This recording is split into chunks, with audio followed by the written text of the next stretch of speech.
Right, so European buyers acquiring goods that have been manufactured with child labour in Cambodia. Correct, and under conditions which are extremely exploitative, to say the least.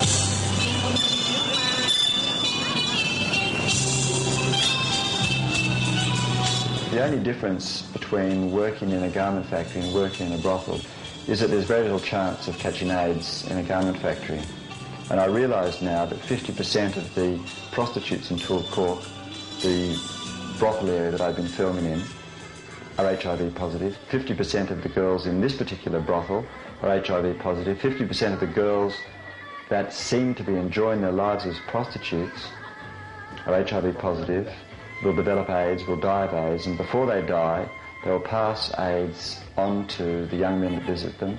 These young men will pass the virus on to their wives and possibly on to their children.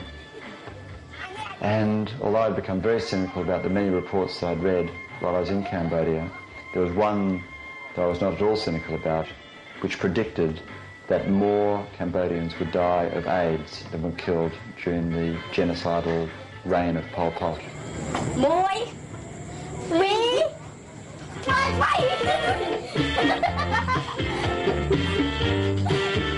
It was my fear that Shreng might die of AIDS, because she'd only been working in the brothel for 1 month at this point, that made me want to help her.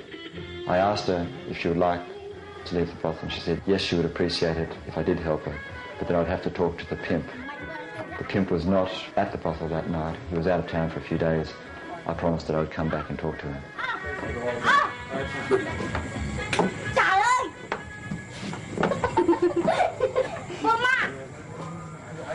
So I discovered that there's lots of different ways in which young girls can wind up in a brothel.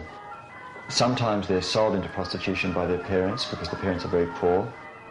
Sometimes girls are sold into prostitution so the parents can have access to consumer goods.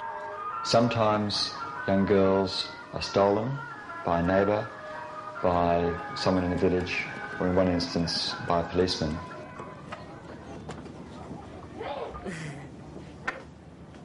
I'd come down to one of the poorest areas in Phnom Penh looking for one girl who was working in a brothel that I'd heard about. Her name was Minette. She was 13 years old. All right. Come. So too young. Oh, they're going to How long ago was it that she was stolen by the policeman? More than 1 year from water possible last year. She afraid because she has a big gun and she put on her neck. The policeman put a gun to her neck? Yeah. And what did he say to her? She decided to go to prostitute. And her brother say after she is a prostitute, she nearly crazy. She can't stop working this work. By she has enough money to return back to the commercial sexual worker. How much must she pay to the owner of the brothel? $200. She must pay, yeah. She must return back to her. How long will it take her to earn $200 working as a prostitute? No limit the time. So maybe 1 year, 2 years, 3 years? Yeah. It's up to the boss, not to her. When I get young, she said that it's so hard to her, too difficult to her to live. Close to the end of my interview with Minette, a friend of hers turned up who worked in the same brothel as she did. She'd also been stolen. Is this girl from the countryside? Yeah, come from the countryside. How long ago did she see her parents? I discovered that I could have bought each of these girls for $200. For $400, I could have released both of these girls from their bond to the pimp. But I realised that in a country where it isn't possible to go to the police to get protection, that if I was to pay $400 to release these girls, 2 other girls would very quickly be stolen and take their place. But in actual fact, I would become part of the trafficking problem, not part of the solution. It might make me feel good about myself to help these girls. In the same way, I now realise that it might make me feel good about myself to help Shreng leave the brothel, but all I would be doing would be opening up a space for another girl who I didn't know, who I would never know, and who I would never meet, to be stolen or sold into prostitution and to be exposed to the HIV virus in the same way that Shreng was. There are laws in Cambodia which prohibit child prostitution, which prohibit the trafficking of children. But whilst the police are regular visitors to the brothel areas in and around Phnom Penh, they are not there to protect the girls from sexual exploitation, and they are not there to arrest the young men that have sex with these girls. But then there are laws also which prohibit the cutting and export of the remainder of Cambodia's hardwood forests. But these laws are not administered either.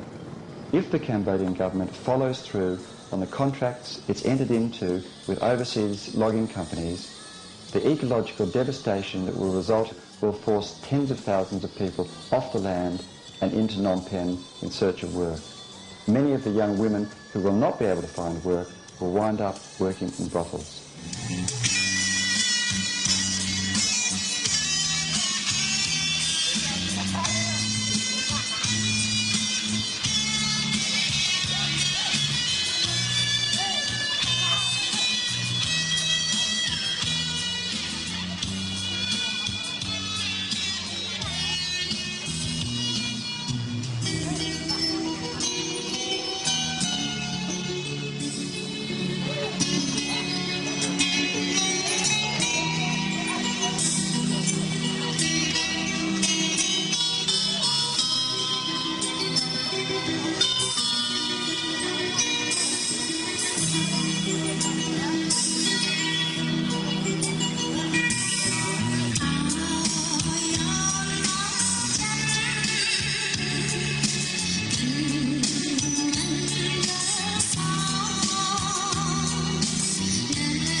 I realise now that helping Shreng leave the brothel was not a long-term solution to the problem of child prostitution.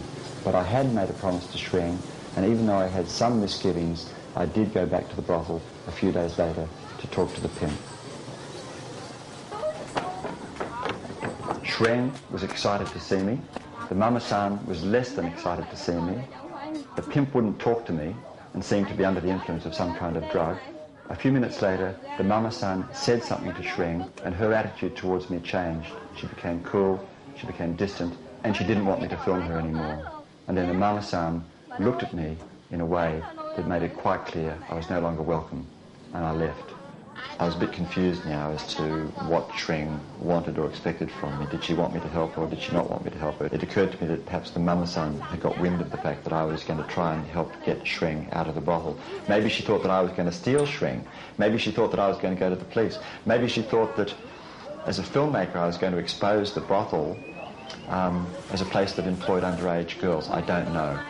So I asked a young Khmer man that I'd met by the name of Takeo if he would go to the brothel. I gave him a little bit of money. If he'd take Shreng aside, take her into her room and ask her if she wanted me to help her or if she wanted to stay in the brothel. Because it occurred to me that perhaps working in the brothel was the best alternative available to Shreng. Perhaps she couldn't go back to her family. Perhaps she couldn't go back to the village. So I sent